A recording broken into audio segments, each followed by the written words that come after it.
Cafecito calientico.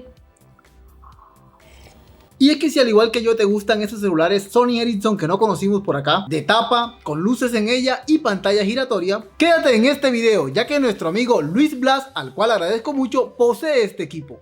Y él nos ha enviado lo necesario para hacer esta retro reseña.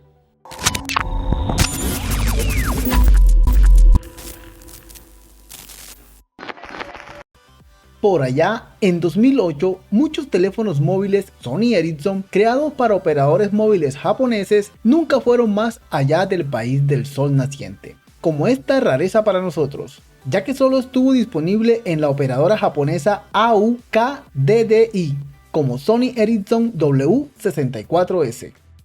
Y es que a los japoneses siempre les ha llamado la atención lo extravagante, pero a la vez elegante.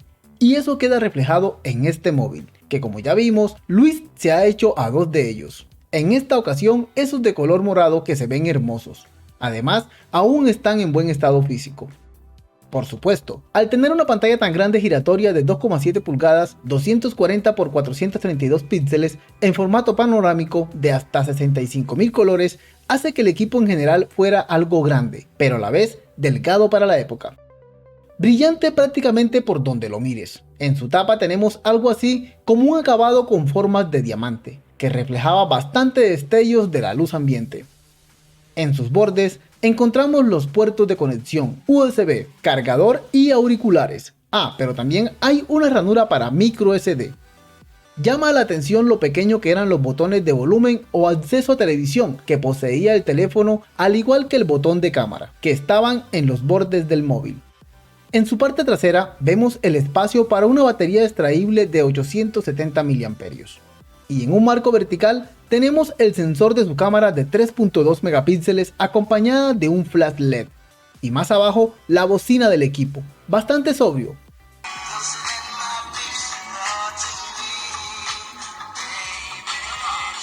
Y aunque el celular era compatible con videollamadas, al observar encima de la pantalla no encontramos cámara delantera para esta función, o sea que debías usar la trasera. En cuanto al panel del teclado, aquí sí que vemos botones alfanuméricos grandes, acompañados por supuesto de accesos directos como contactos, mensajería e incluso como el teléfono era compatible con Felica, sistema de tarjeta inteligente RFID sin contacto de Sony, también tenía su botón para ello. Y también grande vemos un pad direccional para movernos por el menú. Al encender la pantalla llama la atención lo pequeño de algunos menús en la parte baja que te van guiando en cómo moverte por sus categorías.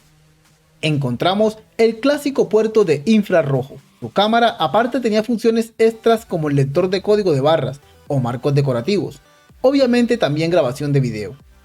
La cámara contaba con lo acostumbrado por todos, balance de blancos, zoom digital, etc. Si vemos la calidad de las fotos no era tan mala. Estas fotos las hallé en internet y fueron tomadas por el equipo en su momento, y la verdad me sorprende aún algunas en calidad. El equipo tenía solo 70 MB de memoria interna, pero era suficiente, por eso te traía un reproductor de música e incluso de MP3.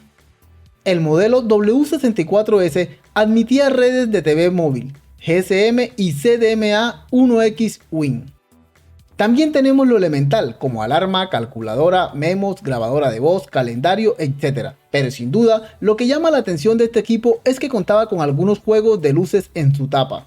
Esto con unos iconos de notificaciones de mensaje, llamada y alarma. Podías elegir alguno de ellos ya predefinidos o ajustar para algún evento especial. Incluso debajo de ellos también salían líneas o partículas de color, que lo hace ver genial y divertido. Sumemos también un LED central en el borde izquierdo. Tenías otras funciones para viajes o guías mundiales. No podía faltar el explorador de archivos del móvil, para ver todo lo que poseías en él, foto, videos o música. A propósito, el sonido no es tan fuerte, pero suena bien, sin tanta distorsión a pesar de lo pequeño de su bocina.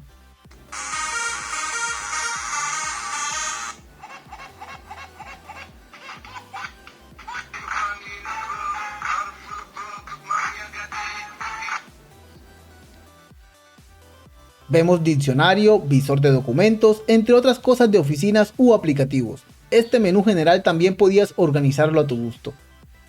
Este equipo realmente era bonito y extraño para nosotros. Esa pantalla te daba muchas formas para consumir multimedia, al girarla para descansar sobre el cuerpo y tener ese menú que nos recuerda a otros móviles más comunes por acá como el Aino, pero que lastimosamente en esta pantalla no tenía funciones táctiles, sino que navegabas con los botones laterales. Hubo hasta 6 colores elegantes de este equipo disponible en su momento, así que en ese sentido no te podías quejar. Caliente el café, ya que este equipo yo no lo hallé. Está caliente. Ahora cuéntanos si sabías de esta rareza que nos presentó nuestro amigo Luis Blas. Déjalo en los comentarios. ¿Será que algún día conseguimos uno de estos? En fin, suscríbete al canal si aún no lo haces y te dejo con estos otros 2 videos. Chao, chao.